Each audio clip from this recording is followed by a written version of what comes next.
So we're ready for Serge. Talk to us about step mashing. Cool. Already. So some peeps have the beer I sent them.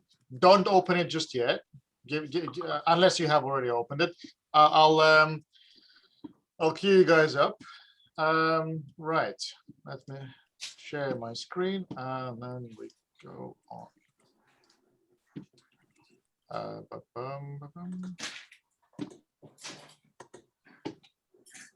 Okay. Can you see? Yep. Yep.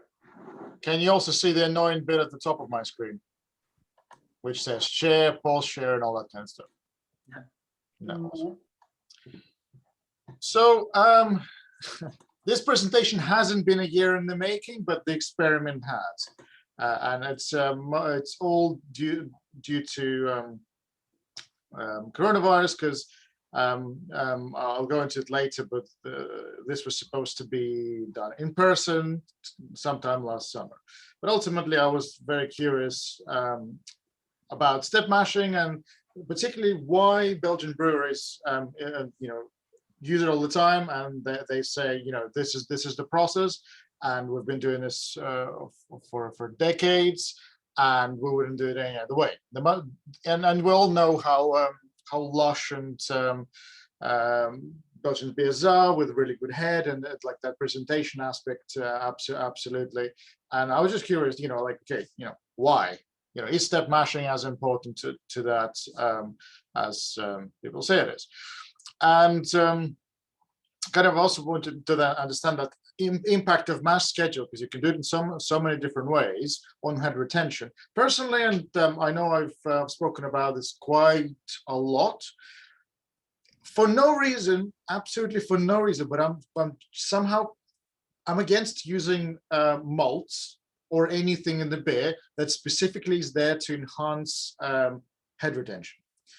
And belief that I held before I ran the experiments was that you could achieve good head retention by the process, using the right ingredients in the right way. And I've done a couple of decoctions before this foray, and I noticed that decocted beers always have really good head retention. And considerably better than when the beer is brewed same malt, but single rest. So I thought, okay, maybe it's something in decoction itself, but maybe it's something to do with the fact that decoction is ultimately a step mashing process, just with an additional step of boiling your grist. And on top of that, it's been raised a few times in the club that there is a way to improve the phenolic expression of your beer by a particular rest at a particular temperature, when you use a yeast that can consume the precursors to the phenols, particularly clove. And all this basically led me to, okay, we're in lockdown, and I have a lot of time on my hands and not much to do outside of the house, so why not brew a ton of beer? So what step mashing claims to do for you is to improve clarity of your beer by converting those long chain proteins, and I'll get into detail a little later on, but converting long chain proteins into medium short chain proteins, and especially when using malts like wheat and rye, which are protein heavy. Step mashing, again at particular temperature, can help reduce chill haze by breaking down those carbohydrates. Improve that phenolic expression, as I mentioned, it's particularly important for wheat and Weiss beers. Improve head retention, and also that digestibility, drinkability that the Belgian beers tend to possess. And these are pretty much kind of my reasons for getting into all this. I want to really stress that I have focused specifically on the step mashing and the temperature rest themselves, and there's a whole lot of other variables that affect what happens in your mash, and there's some things that I'm not covering, and I've not even looked at it, not tested, not even considered in the assessment. First being a decoction. We're not going to talk decoction. We're not also going to talk turbish mash, and both of those use multiple temperature rest, but for completely different reasons. This is not a presentation for that. Also, not going to go into impact of mashing at 66 versus 69 and what that does to your mouthfeel and body, and attenuation and all of that. Out of scope. Temperature, like length of temperature rests, you've probably guys seen that. Brillosophy do, I think they call it short and shoddy. They do like half an hour single temperature rest, and they get enough conversion, etc. That's again not the point. Grist to water ratio, again, another variable that absolutely affects your conversion efficiency. pH affects the enzymes that converts your long chain saccharides into sugars that yeast can ferment and consume. And also, the malt itself, the level of modification, which is degree of breakdown of that protein starch matrix, which even if it's soluble, yeast cannot consume. Yeast can only consume sugars up to a particular complexity. If you guys remember Jacques' talk on sugar a couple of months ago. And also malts come with different protein amounts. Some of it is soluble, some of it is not. And these are obviously not all variables. There are a ton more, but these are kind of the main ones I want to call out, that these also affect your mash and what happens, and they will affect your final product. We can be doing experiments here for a very long time. So moving on, what I ultimately did is I made 7 batches of beer during that first lockdown. I brewed 7 beers across 3 styles, and I've kept everything as identical as I possibly could for every single one of those styles. They were all brewed on the same day, one after another. They were fermented in identical vessels, no temperature control. Fermentation happened side by side. If one batch was tested, by taking out the airlock, then all batches got tested at the same time. Literally every single thing was kept the same. They were bottled on the same date with exactly the same solution of sugar. I went probably further than I should have, and whatever screw ups I've made during the process, every other batch of the same beer, purposefully was made with those screw ups as well. Just to keep things consistent, there's been a mash out step at 78 C for half an hour, which I don't always use. And we're also not going to talk about what mash out does for you and what it doesn't, and why use it, why not.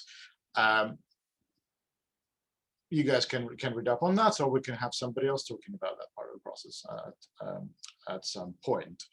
And yeah, obviously the plan was to bring 20-25 liters of beer to lab, and do triangle tests and actually incorporate that, the statistics we collect from ourselves, from 25-30 people, to see if we actually can detect as a collective of judges and brewers any differences as a result of a very particular changes in the process from batch to batch. Couldn't do it, coronavirus. So I sent out some beers to at least whatever I had left. I think about 9 pairs of bottles to you guys, to see that if on this call you can pour them side by side, and see if you can actually tell any difference. And I will not be telling you exactly what got tested in each before you taste. So trying to keep it as unbiased as possible. And yeah, maybe you won't taste or perceive or find any difference. And yeah, unfortunately, we can't really do it properly, but it will be interesting to hear your feedback. So whoever's got the beer, do expect to say a few words on your assessment, please. On this note, let's go into a bit of theory. And I don't remember who got which beer, but Escondite, which is a Belgian Golden Strong, would have a silverish, goldish cap with the letters H and Z. So whoever's got that, can you please pour yourself two and start thinking about what it is you're seeing and what it is you're tasting. That will be the first experiment we discuss.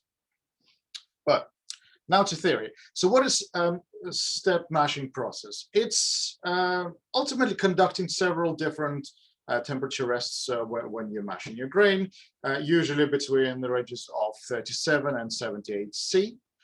And you can do it in two ways, really. The traditional way, and the one that I've started with a couple of years ago, is simply by adding hot water to your mash to hit particular temperature rests. So you would start with really thick mash and just add in boiling water once your one rest is finished to increase the temperature, mix it up a couple of times, then have that second rest, add more hot water, have third, etc. It's a bit clunky because you need a separate vessel to actually heat up and hold boiling water. It's a bit difficult to calculate exactly how much water you need to hit exactly what temperature. It's a bit of a eyeballing. Doesn't always work because obviously your mash cools, and I've never been able to successfully hit exactly the temperatures I'm after.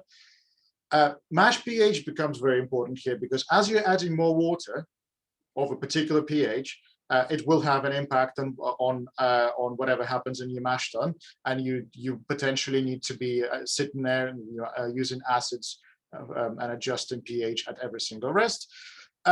But you can still do it, and it works really well. I made a triple a couple of years ago using this method, and it was actually absolutely brilliant. But step mashing is ultimately the reason I went electric, because with electric system or circulation mash system, or if you have a mash tun with a heating element that is able to not just hold temperatures but actually heat up, then you just program the temperatures, you set it, it heats up and holds it. It's so nice and easy, and actually cuts down on the amount of equipment you need and the time it takes, because you hit the button, it heats it up. So all my experiments have been done in electric all-in-one unit, and almost the benefit of step mashing versus the time it takes. For me, it's definitely in the simplicity. If I had to do it the old school way, I probably wouldn't do it as often. And now I step mash literally every single day I brew. So what happens in each step of your step mash process? We effectively prioritize activities of particular enzymes that work either on carbohydrates or on proteins at different temperatures and do different things. You can see the diagram on the right-hand side. It's not entirely correct. First thing you might notice that desired pH range for mash goes from 5.1 to 5.5. I decided to not correct because we're not talking pH, but that's not quite. Usually we talk 5.2 to 5.6. And actually, the depending on the source of this information, you find that the activity zones in terms of temperature are quoted with quite a bit of a difference, depending on what books you use, what white papers you read. So I've tried to kind of amalgamate into somewhat a average, if you will. But do take the temperature rest, the absolute boundaries with a pinch of salt, because the enzyme activity doesn't just stop at, let's say, 65. It trails off. So if you will, it's more of a bell-shaped curve with that, tallest points in the ranges that I will provide on the latest slides. Any questions so far? Cool. So now let's butcher this diagram on the right and make our own. So first enzyme we're going to talk about is beta-glucanase. And bit of history. Traditionally, there used to be an acid rest performed at 37 degrees to naturally lower your mash pH into the range that you want by method of two things. A, promoting lactobacillus growth, and 37C is perfect for it. And also there's an enzyme called phytase or phytase, not sure on pronunciation, to work on phytin found in grains, and that basically produces an acid that lowers your mash pH. It's extremely easy to do. You just heat up your mash or add enough water until you can, well, it's body temperature, 37C. It's very easy to tell just by sticking your hand or finger into the mash. But also, this temperature promotes growth of other bacteria that are present on the malt, and that some are beneficial, some are not, and it takes a very long time. So we're talking about 1 or 2 hours minimum, and probably a bit longer. And that's not something we want to do. We can just use some acids or acidulated malt, for example, to adjust our pH. But in this range, there is the enzyme which we actually can use and probably should for some beers, called beta-glucanase. And it's active 20 to 50C, but kind of that preferred temperature. And what I mean by preferred is when it's most active, it's at 40C. And what it will do, it will degrade beta-glucans, which is a complex carbohydrate, and they're found in really high concentration in unmalted rye, in wheat, in oats, and in undermodified malts. And this is one of the causes for chill haze. I read somewhere a brilliant line that the reason why Berliner Weisse is clear and American wheat is cloudy is because if you were to brew Berliner Weisse traditionally, you would use a beta-glucanase rest. And this is actually what helps you to clear the beer eventually. So the recommendation is to use 20 to 30 minutes rest at 40C to break down this beta-glucans, especially important for beers where you have more than 20% of unmalted adjuncts and you're after clarity. Also, if we're talking Grodzisky, this is one of the traditional steps that you do for, again, to improve clarity. And we all know that Grodzisky is 100% wheat malt, and it's very, very, very clear. Okay. The next two are interesting because I found very conflicting information. So quite often people talk about the protein rest, and it has a very, very large window. And some sources say that the enzymes that degrade proteins are active all the way down from 20C all the way up to 65. But some other sources say that these two enzymes, proteinase and peptidase, actually have different windows of operation, if you will, and when they're most active. And this is one of the variables that I did test out. So let's wait for the findings. But ultimately, proteinase breaks down long chain proteins when you mash into medium chain proteins, and it's most active around 57C. Peptidase works on your moderate and short chain proteins to break them down into the component form, effectively completely degrade your proteins. And the preferred temperature for this enzyme is 50C. Why is this important? Long chain proteins can, not saying they do, but they can lead to haze in your final product, and also instability of flavor. Whereas medium chain proteins are what you're after for that head retention, for body, and it's more mouthfeel from a body rather than from the residual amount of sugar aspect of it. But also, in addition to these two enzymes, we have a very useful ferulic acid aspect to it. Around temperatures of 45C, ferulic acid, which is bound to molecules in the grain, is released and is a precursor to 4-vinyl glycol. Like, this is a bit of a mouthful, but that precursor, when it gets consumed by the yeast, is what turns out into that clove aroma and flavor that we all enjoy in a wheat, in a Hefeweizen. And by employing the rest around 45C, you're effectively maximizing the amount of ferulic acid available, and thus increasing the amount of that clove and aroma in your beer. Obviously, you need to use yeast that actually can consume the ferulic acid as a precursor, and they're usually marked on the yeast and white labs and internet forums, etc., as POF plus, which is phenolic off flavor positive yeast, and not all yeasts can do this, and this is very, very important. You have to specifically get phenolic off flavor positive yeast.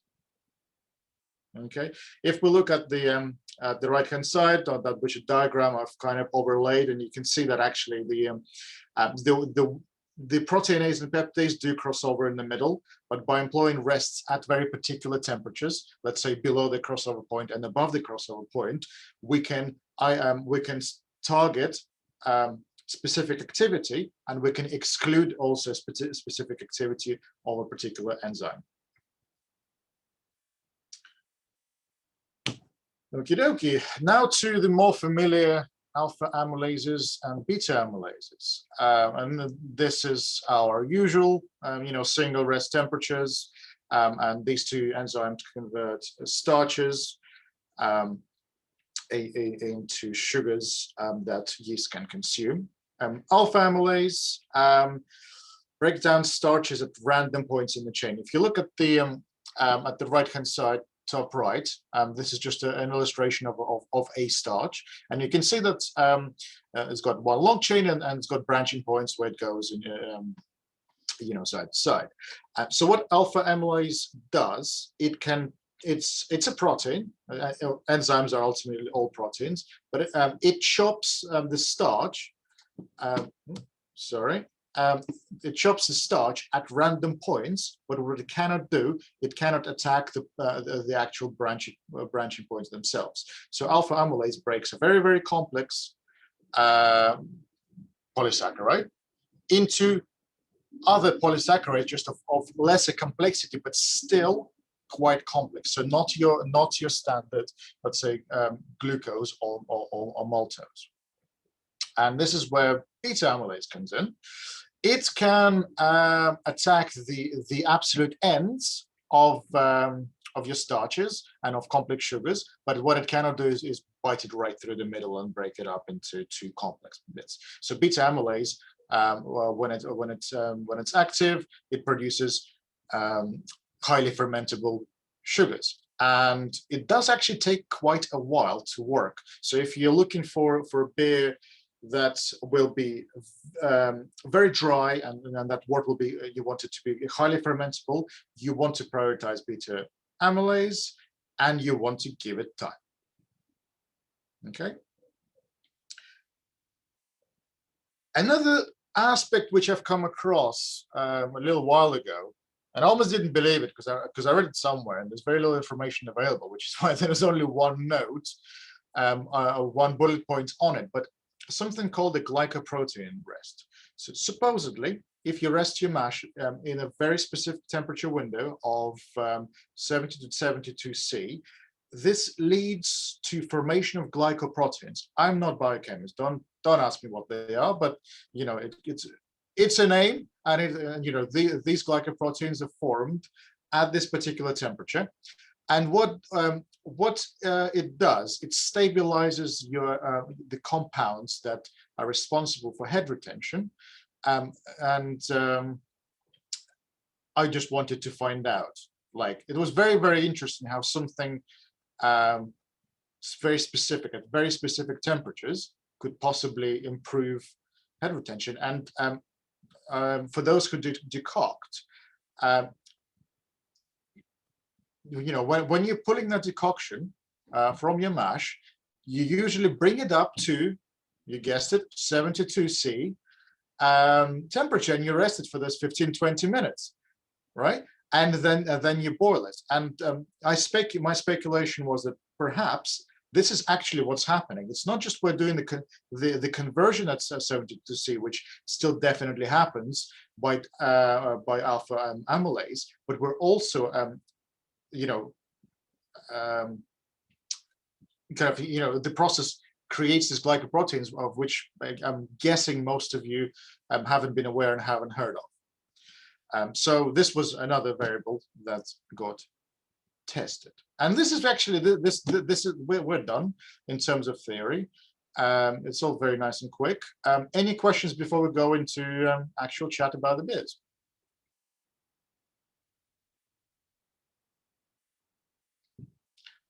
Cool. My speakers are then mute, so nobody has any questions. So first beer, Escondite, which is a Belgian Golden Strong. Sorry, Serge. Are we meant to be drinking the other beers as well? Well, you would have gotten only one of the three. Yeah, sure. Okay. I just wasn't sure whether you told to start drinking the Belgian Golden Strong, but I haven't started drinking the other one yet. No. So people who have the other one, and the next one is, oh god damn it. Let me stop sharing. I don't want to spoil it. I need to remember which one it is. Yeah, that's a very good cue, James. Thank you for that. So people who have a Beer de Garde, which has orange caps, start drinking that now. And also remember which cap was on which bottle, because each cap has an identifier, which will later on tell you, what was in each bottle. So do start drinking the Beer de Garde.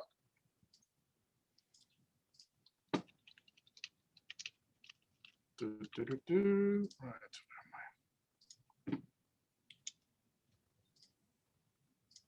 Cool. So those who have a Belgian Golden Strong, actually, word to you. What do you taste or see or smell different, or is it just basically I filled you all and sent you exactly the same beer, which I might have done, actually. I'll go. Can you hear me, first of all? Yep. First thing I noticed was that they poured differently. The one which at the moment, all I can say is it's on my left. It didn't have so much of a head on it, but the one on the right I poured with an absolutely enormous rocky head. The one on the left, the head retention wasn't so good. It didn't stick around. In fact, it's completely vanished now looking at the glass. I mean, I've had them poured. I didn't pour the full bottle out. I poured a less than half bottle. So that one, yeah, I poured them out about 20 minutes ago. The one on the right, the one that had the big head retention, has still got a load of foam around the sides, and it has a load of, you slosh it around the glass, you get legs that like, and lace that come down the side of the glass. But the other one, it seems like it seems pretty lifeless. But when you taste them, you know that it isn't lifeless. It's just, it doesn't look the part, whereas the one on the right definitely looks the part, and still looks the part 20 minutes later in quite a wide glass. So. Okay, nice one. Thank you, Ken. Anybody else got Escondite? I genuinely don't remember who got what. No. So for those who don't have the beer, I'm sorry. We would have done this. Everybody would have had the beer had we were in person. But I did a little video of what it would possibly look like. This was done 2 days ago. So yeah, this is just me pouring. You can already see some difference, and it's sped up over. Oh, come on. Sorry, guys. My PowerPoint crashed. Technology.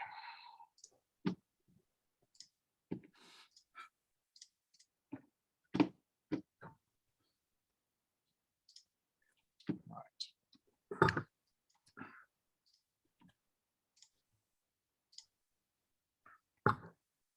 Let's try again.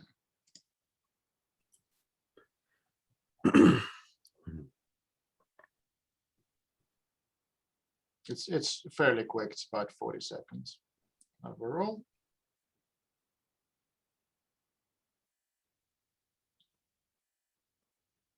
Unfortunately, I didn't have two cameras to video the side and the top, but I did take a couple of pictures from the top, and we'll also look at the difference in what the head looks like. Because here you can sort of see that the one on the right has some legs and slightly better retention, but I think it's the legs which is the main difference. Right? But ultimately, both sort of keep it. At least that's what it looks like from the side. From the top, this is 4 minutes in. So even though on the side you could see not that much difference, here you can quite easily observe that the one on the left head is kind of gone. And this continues. It keeps dropping, but the one on the right sort of still sticks around all the way through. So what's the difference?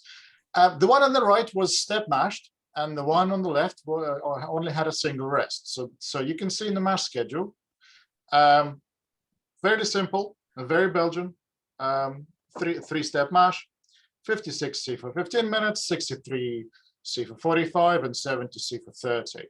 You would see it in most books from most forums. This is just a bog standard step mash. The recipe very simple, just Pilsner malt and sugar.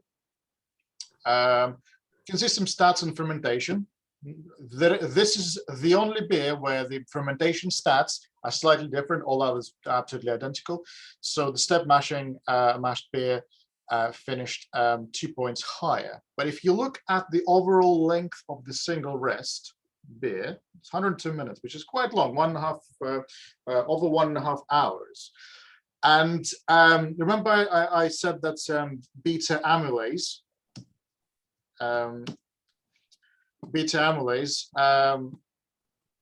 when it's active, it takes a little longer. And at 63C, we haven't yet hit the so rather 66.5 C, which was mashed at. We haven't quite yet hit where alpha amylase is most active. So we completely prioritized beta amylase activity, ended up with very fermentable wort.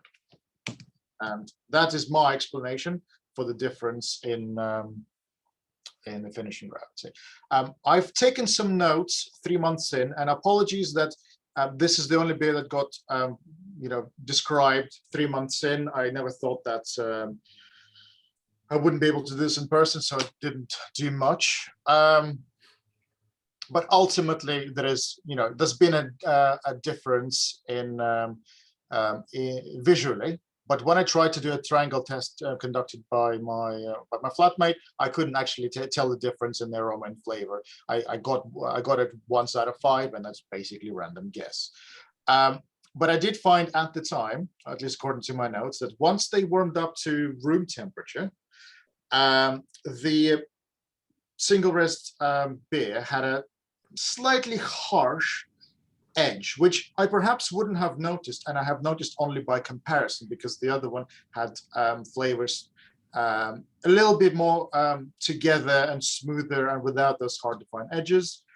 And 12 months in, I've done this very quick on the knee. I've done some assessments, and I did notice some differences in flavor when comparing side by side. Ken, I don't know if you have found that in your bottles, and mine, all these beers are a year old, so they're past their best.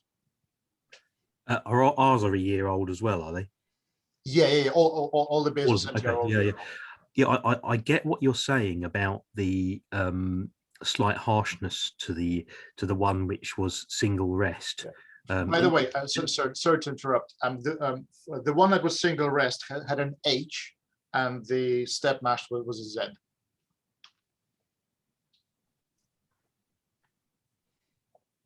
Should be marked on the cap and on the bottle, but might have rubbed off on the bottle. Oh, stuff that's on. There's definitely nothing on the bottle that I can read. The ones on the cap, I couldn't tell you what letters they are. Fair enough. Yeah, sorry, it wasn't. One looks like it says 6p. What's that? Is it GP or something? So that's GP? what I've got on mine. Oh, right. Okay, so you guys are actually drinking not Golden Strong. You have you guys are drinking Belgian IPA. Oh no, I haven't opened mine yet. Oh, because it definitely comes across like a golden strong. Well, because it's probably really, really badly oxidized, no hop flavor has disappeared after a year. Ah, But okay, so hold your comments because they will become even more important later on. That's the final beer of the day. So this was the Belgian Golden Strong, and to me, at least personally, I have noticed enough of a difference to continue step mashing ultimately, and obviously there is some confirmation bias probably at play. I obviously want step mashing to be the thing because like why else would I invest so much time, money, and research into it? But I thought that I noticed a difference visually between just these two different processes. Any questions before we move on to the next one? Serge, Sorry, go ahead. Serge, I was just going to ask you about your aversion to adjuncts that improve head retention. Is that just? I mean, I appreciate that. This isn't. I appreciate where you're coming from, but I wondered, if you add something like oats, you might add it for mouthfeel. Like also improves the head of some beers. Were you thinking like if you're adding something purely for head retention, you'd rather not do it? Yeah. So for example, I would use torrefied wheat, and I use it quite a bit, but it's partially for tradition, partially for an extra head, and partially for the flavor. Because actually, if you use enough of it, it's kind of like almost like popcorny, nutty. It works really nice in a British beer, I find. But I'm averted to carapils, carafoam, and that kind of stuff, where it's basically a malt specifically designed to do one thing and one thing only, which is aid head retention. I try to brew my beers with as few ingredients as possible, and if an ingredient can do two jobs, then all the better. Well, that's it's a noble intention. This is where it all started. Sometimes I get an idea into my head. I'm like, okay, I've never used carapils, cara foam, none of that. I don't know why, and I don't think I ever will. Just beliefs, unshakable ones. Yep. Francesca? Yeah, it could be that the less head retention could be linked to the temperature of the single rest. I think that maybe if you have done one single rest at 70 C, it could be better the head retention, and maybe a shorter rest. It could be linked to that as well. Yeah, absolutely. I specifically did 66.5 because I want to get it right bang on in the middle. I totally agree. If there was a single rest at 70, I think we would have seen a different picture. Do you make any iodine test to see if the conversion was ready before? Okay. No. I didn't know about that when I was doing this. Okay. And actually, that's still to be added to my brewing arsenal. Okay. Very interesting experiment. Cool. So we're moving on to the next beer, unless somebody else got one question. I don't have a question, but I actually spoke to you about probably more than 6 months ago, and you mentioned the Glycoprotein Rest. And since then, in lockdown, I've done that in every single beer I make, and I've noticed the massive difference. And these are single rests, and then a rest at 72 for half an hour every time. And it's not just that it gives more head, you get the sort of foamy head with the sort of lacing. The Belgian lace is definitely there in every single beer I have now. I love it. I'll probably do it all the time now. So yeah, and there is an experiment that tests just that only that one variable, and that's the final one. So Beer de Garde. I think this is the beer where actually quite a few of you have it, because I think I brewed 3 batches of Beer de Garde, but you guys have a bottle each, so comparing 2 variables out of 3. Anybody with one? Comments, please? Observations? Yeah, I poured mine about 20, well, no, where are we? 15 minutes ago. And I've just topped it up, but a massive billowing head, Serge, trying to get out of the glass.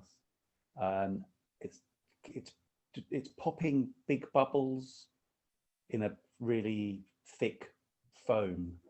And it's taking a long time to subside. I just topped it up again and it's climbing out the top of the glass. And yeah, it's really thick. I thought it was going to be massively overcarbonated, but it's not.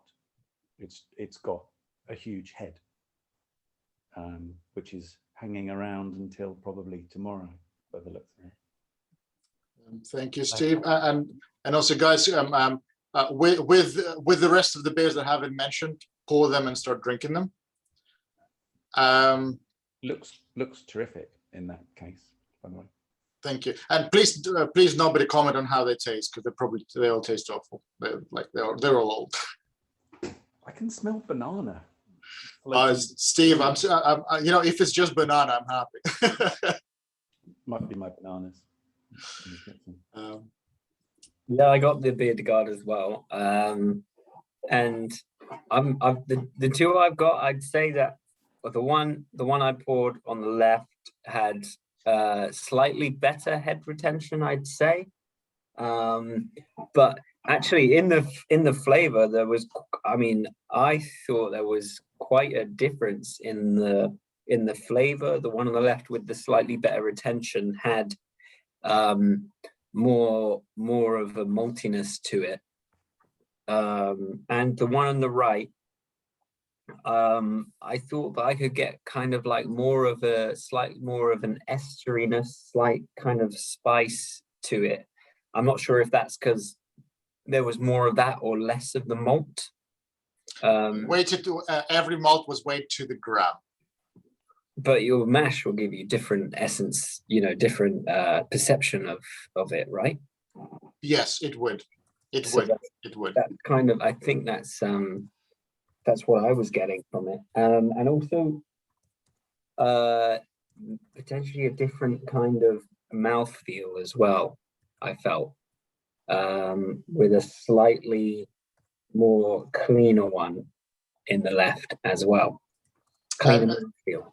And what two letters does that cleaner one have? Because it would have PE, PRO, or NO. PEO. Yeah. So that's the pro. Okay, good.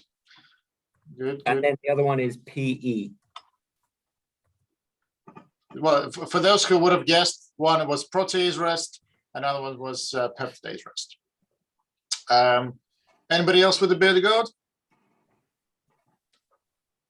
Nope. Okay, so now let's have a look at the three side by side. So I won't tell you which one is in which position just yet.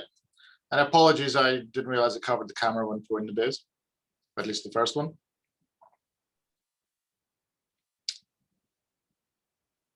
And because I poured them not at the same time, I gave them a bit of a swirl just to equalize things.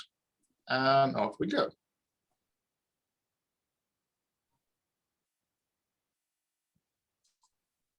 So to begin with, somewhat similar.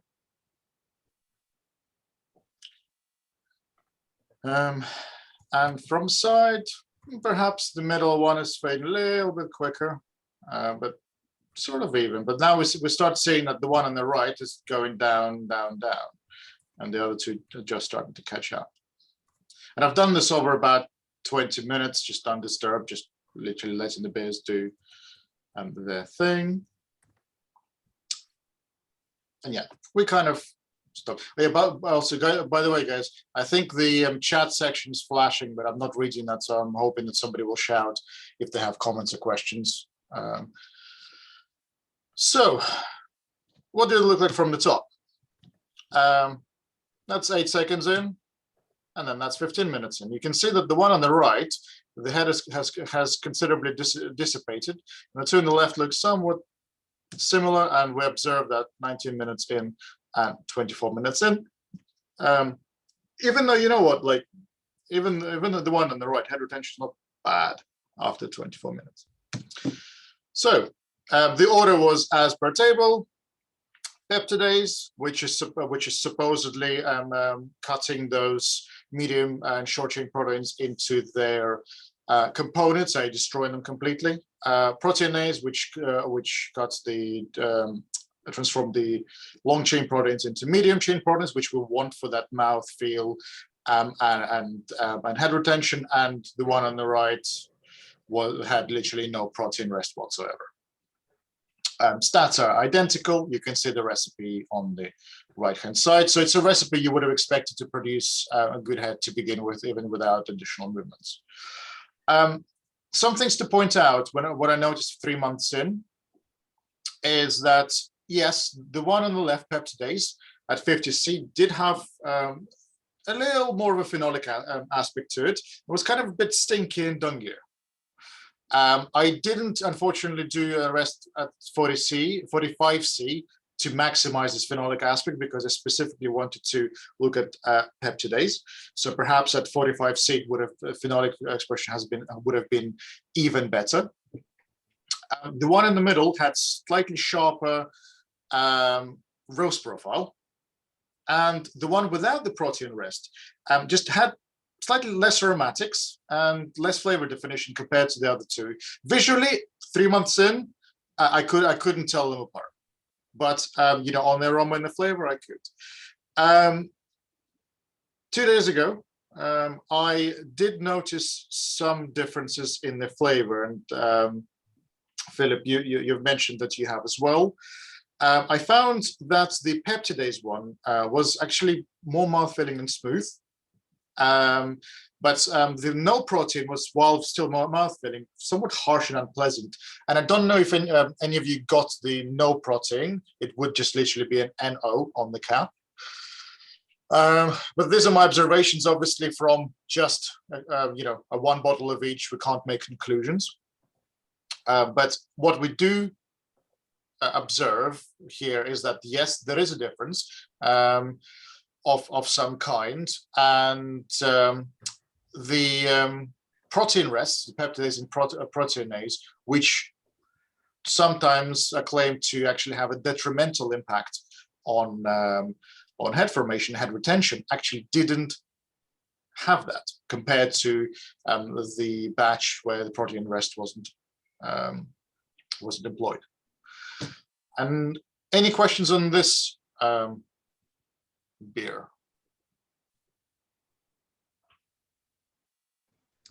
Is Barker malt slightly under-modified, or am I getting that wrong? Yes, I believe it is.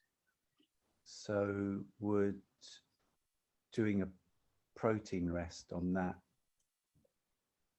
in this case, produce more head retention than if you weren't using an unmodified Barker? I would speculate yes. But because exactly the same malt has been used across, actually, no, scrape Sure. that. I'm not going to make that point. No, I see what you're saying. Yeah, I would like to experiment around a level of modification on different malts, and then I would design experiments slightly differently. But 7 batches, I think, was enough of brewing for a couple of days straight. That's a lot of brewing. Anybody else? I don't really have a question, I think. I was just reading the BJCP of what is good head retention. And it says in 1 minute, the head should be half the size of the original size. So I guess that allows for beers that have a small head already. A minute later, it mustn't be below a half its size. I think by that measurement, all 3 of those beers had good head retention. Yeah, I would agree. Yeah. I used to struggle with head retention, and then I didn't do anything, and then it kind of fixed itself. And that when I started brewing, I don't know what happened, but I found that when with step mashing and specifically targeting particular activities, head retention is basically through the roof. But now let's move on to the one final beer. Just before that, so I think I got PEO and PE. So you think that's proteinase and peptidase? Yeah. So where you've written that it's stinky or dungia, that's definitely something that I picked up in the peptidase one. Just wondering if can you think of a reason for that? I think it's just the phenols, possibly because it's a very complex grist, and I'm not sure if clove on its own would come out very clearly, but I think in combination, it possibly produced that. Mm-hmm. In retrospect, I should have gone with a simpler recipe for this beer. Clove is what I'd written down when I was doing this without looking as well. So that is kind of what I was thinking it smelled most like. And then your notes at the bottom, is that, so have you written that proteinase had slightly lower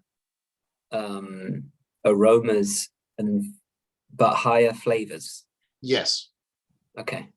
I mean, I thought I definitely had more flavor in the proteinase, and I thought more aroma as well, but I don't know if that's because the phenols were overwhelming my nose, but yeah, that's what I picked up as well, so I can verify that. Yeah, and I haven't done a proper assessment with a judge hat on. It was very early in the morning, and I was not quite in a state to do proper assessments like that. It's pretty good. Hence very kind of rough notes without going into too much detail. Cool. Right, last beer. So Ken, you can finish talking about that Belgian IPA that you thought was a golden strong, and anybody else who got a Belgian IPA. These caps would be, I think, sort of like dull silver, but yeah, the remaining beers. Well, gold color, I think. Oh, maybe I don't remember. I'm sorry. Yeah. One would have GP, and the other one would have N. Yeah. Yeah. Thoughts? Yes, I rewind to my previous comments because they're still valid, even if it's a different beer. It's interesting actually how close this actually resembles a golden strong, because the alcohol is quite warming. I wouldn't go so far as to say it's hot. It is quite warming, and I have got quite a nice kick out of it actually. But yeah, the comments still stand. The one on my right, which has the GP on the lid, is the one that had the rather big head, which seemed to have much better retention.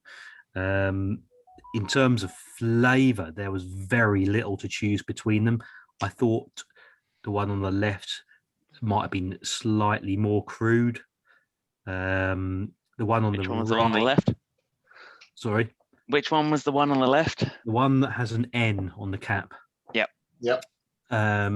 I thought the aromas on the one with the GP were a bit more refined. I got a bit more floral out there. I got much more of a wheaty note from that.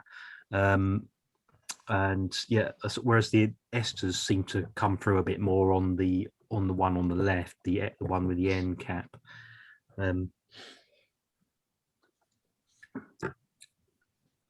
Yeah. I mean, I've got the same. So, like Ken, I would say my first impression was that the GP, the head on that lasted a bit longer, and it sort of just seemed to cling to the glass a bit more. And sort of the final bubbles sort of break out into bigger bubbles, and it was sort of a bit more of an elastic head. but not a massive difference between them. I've re-poured them again, and same sort of thing is happening slightly, but the head retention on them both is still very good. And also, like you said, it was brewed a year ago. I couldn't tell that from this. I thought they're both actually really nice. I would also say just very marginal. I couldn't tell the much difference on the aroma apart from the N maybe having a slightly sharper aroma, and that sort of follows through into the flavor as well. The GP seems a bit smoother, but that's like the difference is so minor. It's really difficult to tell. I've gone back and forth and back and forth and back and forth, and yeah, it's difficult to tell. Yeah, I would concur with that. Yeah, I am. I've got a slightly different experience. So GP is sort of light and floral, and it's really drinkable. And head is lasting for ages. So I'm waving this up in the camera for a while, and then this is N, and it's totally flat, and it can rouse it a little bit, but it's really stark in its difference. In fact, if you look at the beers, so GP is crystal clear. Well, it's not crystal clear. It's getting really clear, and N is quite cloudy, and it drinks. It's harder to drink. It's a bit syrupy compared with GP. I mean, GP is just a really lovely beer, and N is very different. It's slightly there's a bit more of a phenol, sort of almost a chlorophenol thing going on there, which I don't pick up at all in GP. So it's quite weird, and it's quite stark because obviously these are really similar beers, and you've just treated some bits quite different. So it's quite amazing to see the difference. And you can see in mine, like the hopefully you can see there, like one has got like twice the head of the other one. That's incredible. That's having just re-poured it and given it a swirl for both at the same time. So, and I keep doing it, and it's consistently happening that GP has sort of bigger, denser head kind of thing. Not to say that I wouldn't be very happy with N, but yeah, there's definitely sort of a slight difference there. Yeah, I found that the N had a more compact head, but it seemed to last a lot better than the one from GP. The GP gave a huge head that dissipated, well, went down quite quickly. But I mean, this is like 5-6 minutes later, and they're both about the same. But yeah, agree with some of the comments of like Ken and James. GP has a much more floral, much nicer flavor, whereas N seems a bit more muted, not as quite defined clove sort of phenolic flavors. I think there's my impression is a touch more bitterness in N. Yeah. Yeah. Okay, well, let's find out what happened. Interesting comments, very interesting. So to show people this side by side. Again, this is literally Saturday morning. You can see the difference already, and yeah, they both go down fairly quickly, I would say. But I sort of expected that after, you know. Which one's which? You'll find out in a second. We know.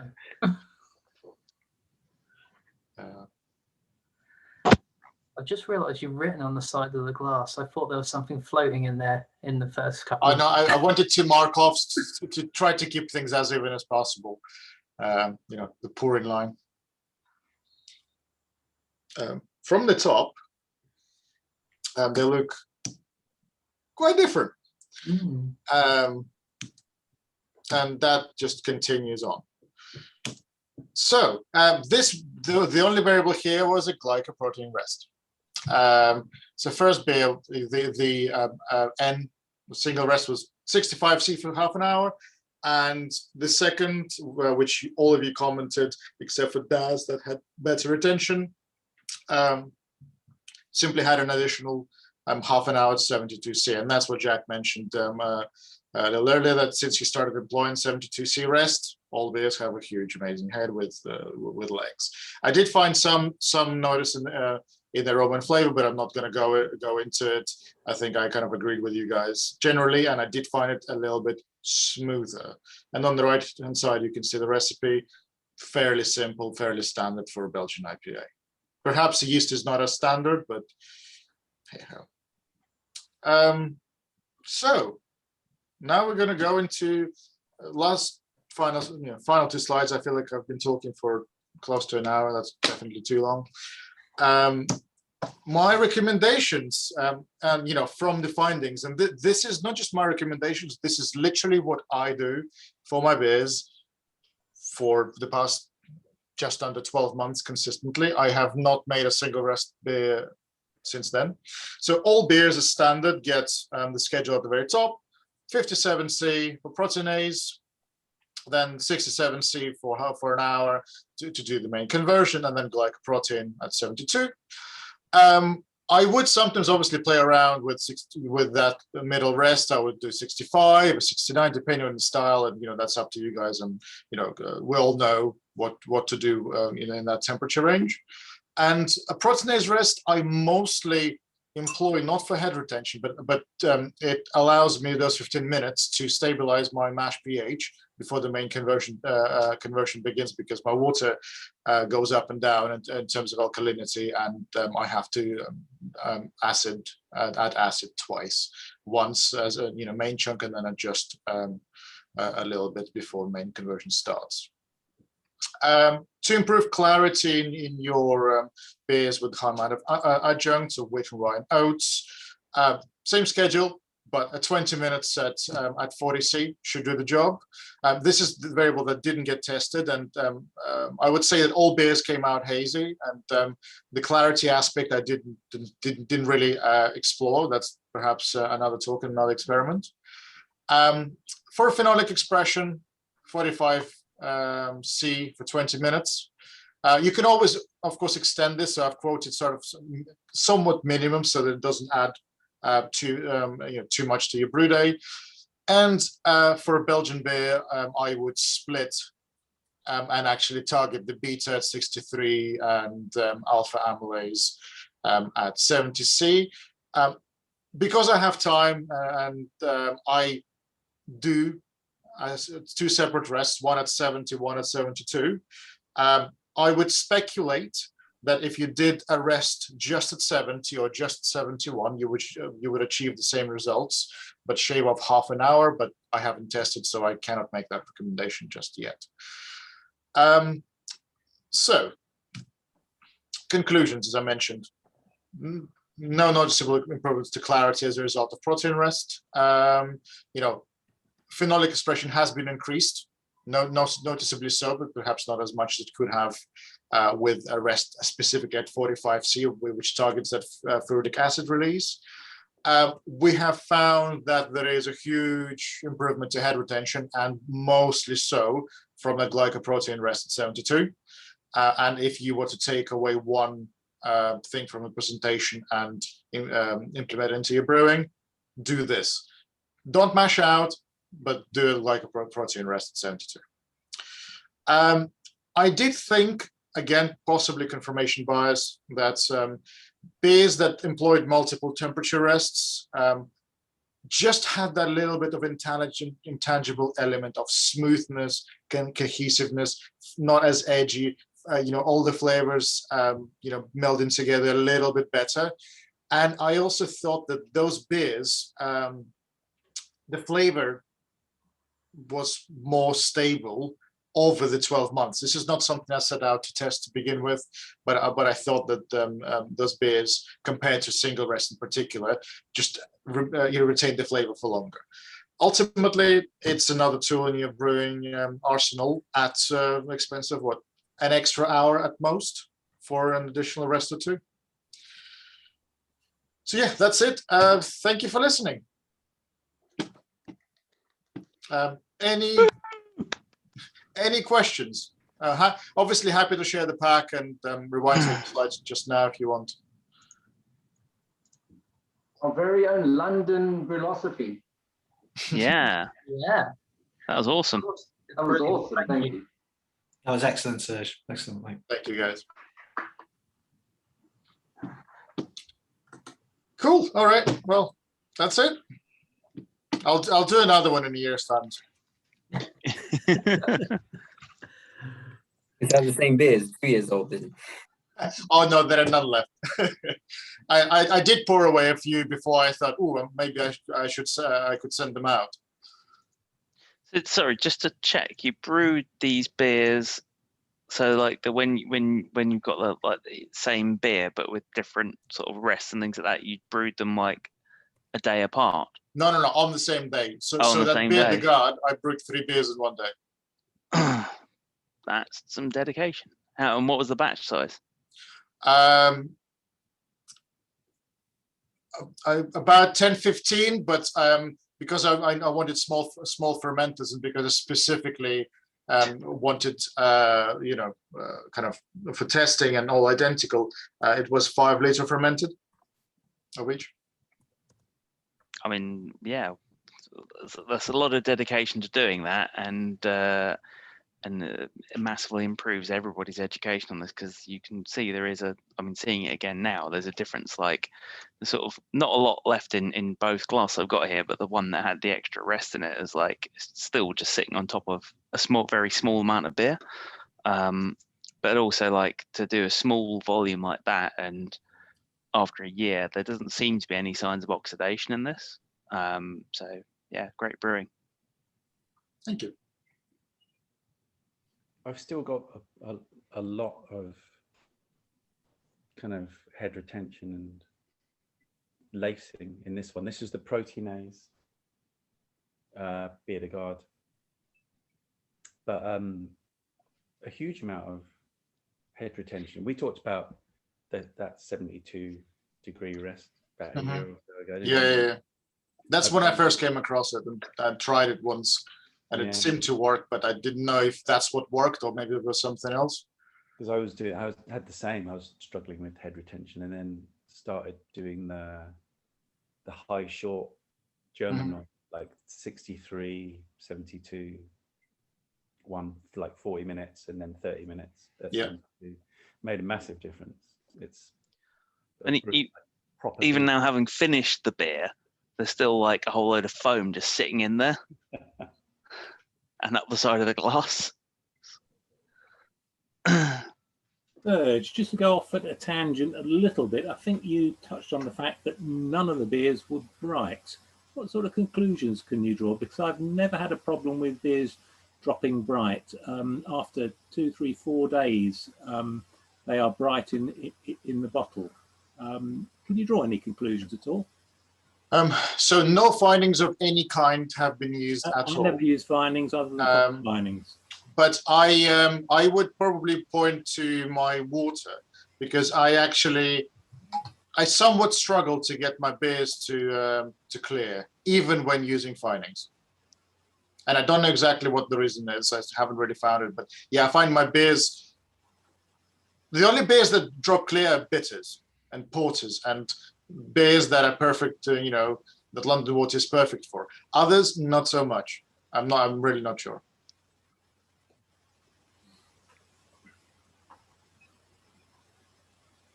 Also, possibly yeasts. I'm just thinking on the spot, because that Wallonian farmhouse yeast I've used in a few batches and none of them dropped. I didn't like it, so I probably not my favorite yeast. The Rockford strain also didn't drop. I used it in my quad for 11 plus, and actually that wasn't entirely clear. Even after cellaring for 8 months, still not entirely clear. So maybe I'll be coming to you guys with a "how do I get clear beers?" question. I don't think the Rochefort beer is always like pin bright anyway. Yeah, perhaps. I haven't had one in a while.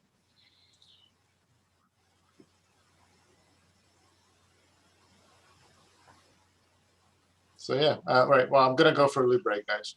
See you in a minute. Cheers. Thanks for that, Serge. That was awesome. Really good.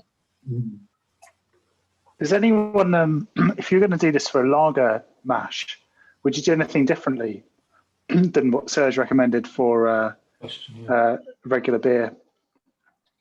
That's actually really interesting that you were saying that, because I've now done the Glycoprotein Rest on about 6 beers, and 3 of them have been lagers. I've probably noticed not as much as an effect. It does make a difference. You still get that creamy head, but I get more of a creamy head on ales. And I don't know why. It sort of makes less of a difference for lagers, but that's based on 3 lagers and 3 ales, and they've been totally different beers. Maybe it's just coincidence. I don't know. But it does help, yes, for lagers. Yeah.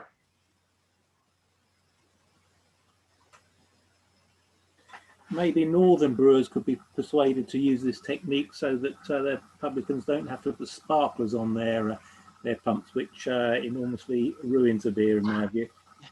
Controversial. Very controversial. Makes the beer better, Paul. Sparklers are appropriate for beer brewed for sparklers. Yes, absolutely. And Jax, can I ask, when you were doing the glycoprotein rest, were you substituting that for the for a mash out? So you were basically mashing out at 72 rather than taking up to above 75. Well, I don't really mash out. I don't really see the point, because I start with my sparge water at around 80. Okay. And then it's just a big pot, and that while I'm sparging, it usually drops to around 77. So as you sparge slowly, it's basically a mash out anyway, because it takes about 40 minutes to sparge. So no, I don't bother with a mash out. I just go for the glycoprotein at 72. But it's still quite a new thing for me, but it's a bit of a, yeah, I've really noticed the difference, and I really like it. And it's got the sort of aesthetic appeal when you've got a beer that's got a bit of a lacing, you're like 2/3 through it.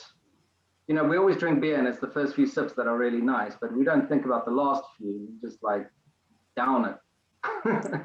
But if it's still got a bit of a head at that point, there's something nice about it. Yeah. Yeah, absolutely. So, well, sight's one of the senses, isn't it? So yeah. It's one of those things, actually, is the more I'm having of the beers, there's actually more the difference becomes apparent. I don't know whether it's like the sort of washing up liquid or sort of dishwasher rinse aid kind of thing, the residue on the glass that is rinsed off now, but you can now see like one of them that didn't have that last rest. I need to try and do that. It's kind of fairly normal, good head and everything, but just sort of 6 or 7 millimeters kind of high. The other one though is like that did have this is like stuff stuck all down the side of the glass and everything that had to it's clinging onto there like Spider-Man.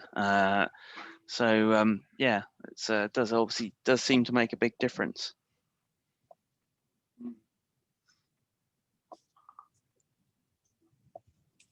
Is that the secret of the Belgians revealed? Finally Yeah, found I out. think they are. Yeah. Yeah.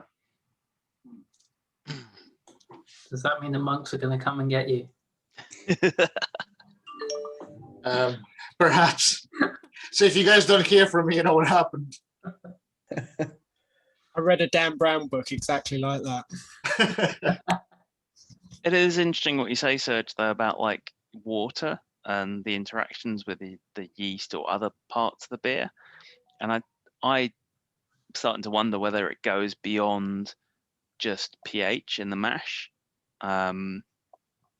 Because just trying it with sort of some yeast that are from the London area in ales, and getting some interesting sort of really tasty results out of those yeasts, as against ones which have been sort of more the sort of ones commercially that have been selected out and are now sort of resold by White Labs and Y Yeast and things like that. So it makes you start to wonder whether there's something in there. It's the sort of interaction between yeast and water or something else that's going on.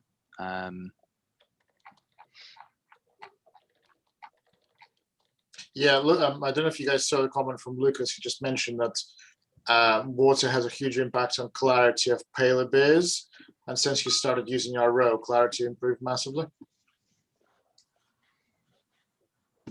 And the main comparison I could say is like I've been using the Fuller's yeast, and I don't mean WLP002. I mean actually cultured up yeast from bottles of Fuller's, and that thing, like, it steams through all the sugar, but then just drops pin bright in so quickly. It's ridiculous. It's like a couple of days, and it's like just pin bright even at lower temperatures. And then when I put it in the keezer, it goes even further. And I don't know whether that yeast is acclimatized to the water, or whether it's just something special about that yeast that does it. But it just seems to be well suited to the water that certainly that I'm using. So perhaps I need to try and make a batch of it with RO water and see what happens. I mean, I just usually use USO5 on most of my beers, and that's kind of notorious for not flocking, but it always comes out pin bright for me. But I think I take too long with fermentation and cold crashing. I mean, I hold mine at like 4 degrees for a week or something stupid like that. So I'm probably almost lagering my pale ales and stuff. So I mean, I will say, like, so again, like, just my first batch with RO, done a German Pilsner, and that is now getting really, like, commercially pin bright. It's taken about a month though in the keezer, and it was just using brew bright in the boil as finings, nothing else.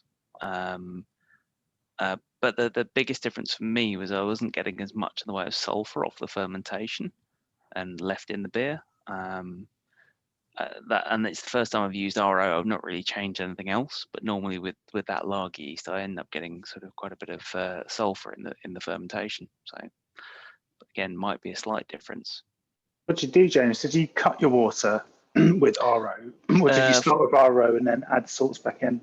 In this case, I used RO and added salts back in. Yeah. To get up to sort of 50 parts per million calcium. I'm following my decoction daddy, Rob.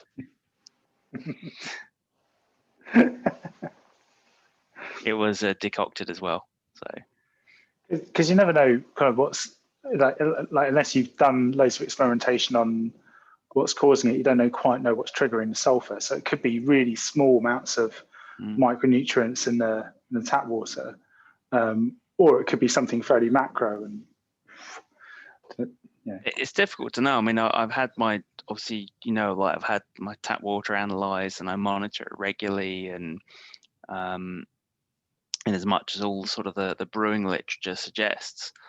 But I've always had an issue, particularly with lagers, that they just come out really sulfury, and this time it just hasn't. There's the tiniest amount left in there now, but even at kegging time, it just, there was not a lot there, and there's now, like, it's there in a kind of but it's in a nice lager way and not in a sort of I'm drinking egg beer kind of way. I don't think I've really changed anything. Certainly my temperature control is all the same and everything else. So that's the one thing I'm wondering about.